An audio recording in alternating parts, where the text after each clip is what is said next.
Tras la guerra con Irán, Irak se había vuelto un país agotado, con un ejército totalmente desproporcionado. La industria petrolera ya no era capaz de sostener la deuda y la economía iraquí comenzó a resquebrajarse. Si os acordáis, habíamos dicho que Saddam había recibido financiación de países del Golfo Pérsico. Esos cientos de millones de deuda eran ahora una enorme losa sobre la cabeza de Saddam Hussein. Todo esto, sumado a discrepancias sobre el precio del petróleo, hizo que Saddam decidiese invadir a su vecino Kuwait. De cara al público, la agresión fue vendida como un acto de panarabismo, ya que Saddam hacía años que reivindicaba la soberanía de Irak sobre Kuwait. Sin embargo, Saddam era muy consciente de que no podía pagar los 14 billones de dólares que debía. Irak aplastó en 2 días a Kuwait, pero la reacción internacional desbordó a Saddam. Inmediatamente se formó una enorme coalición liderada por los Estados Unidos, con el objetivo de restaurar la independencia de Kuwait. En cuestión de semanas, los aliados destrozaron y expulsaron al ejército iraquí de la zona.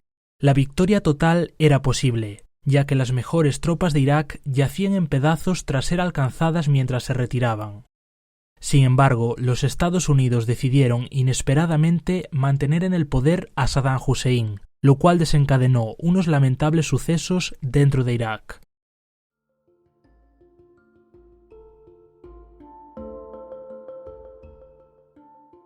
En 1991, Saddam parecía vulnerable a los ojos de muchos iraquíes, tras ser derrotado en Kuwait. Los Estados Unidos habían estado animando a los iraquíes a rebelarse, con la promesa de que obtendrían ayuda. Entonces, los kurdos en el norte y los chiitas en el sur se alzaron en armas contra el gobierno de Saddam. El presidente Bush tenía sus tropas estacionadas a solo unos pocos kilómetros, lo cual hizo que los rebeldes creyesen que obtendrían apoyo militar. Sin embargo, la ayuda jamás llegó. A pesar de que los rebeldes consiguieron avances al principio, en pocas semanas Saddam había reorganizado a sus fuerzas restantes, comenzando una campaña militar que masacró a los rebeldes. La oposición fue eliminada en un nuevo genocidio, mientras el mundo entero se quedaba de brazos cruzados. Estados Unidos impuso como respuesta una zona de exclusión aérea, además de numerosas sanciones económicas. Saddam continuó en el poder, apuntalado en su silla por la brutal represión y el mercado negro de petróleo. El país se sumió en la ruina y la sociedad iraquí quedó partida de forma definitiva. Estados Unidos había aumentado su poder en la zona, pero lo había hecho sobre las vidas de miles de kurdos y de árabes chiitas.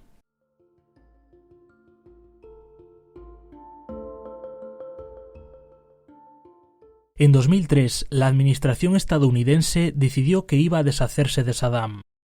Las sanciones y la zona de exclusión aérea habían desembocado en una década de enfrentamiento, con intercambio de fuego y bombardeos puntuales. El repentino cambio de política hacia Irak solo podía explicarse por el deseo de controlar de forma directa las enormes reservas de petróleo que este país poseía.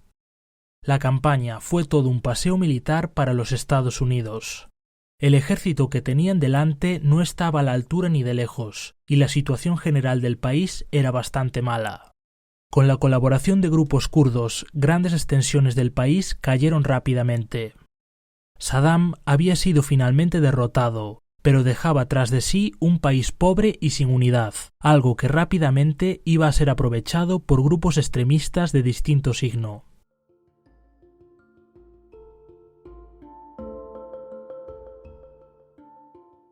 Saddam había basado su poder en unas eficientes fuerzas armadas y de seguridad. Con eso había mantenido el control de la población durante largos y penosos años. Ahora todo esto era ya historia.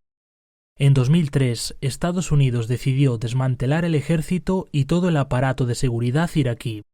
El plan tenía como objetivo limpiar a las instituciones de leales a Saddam, para así evitar una eventual vuelta al poder de los baatistas. El problema era que ahora había un gran número de militares desempleados. En un país pobre y azotado por el sectarismo, una buena parte de esos militares se unieron a la insurgencia, reforzando así la capacidad de estas fuerzas antigubernamentales. Simultáneamente, el Estado fue privado de su capacidad de defensa, teniendo que confiar en reclutas pobremente equipados y con una baja moral. Los efectos de esta decisión llegan hasta la actualidad. Un ejemplo es que el ISIS llegó a ser lo que es gracias a la incorporación de oficiales de Saddam con experiencia militar.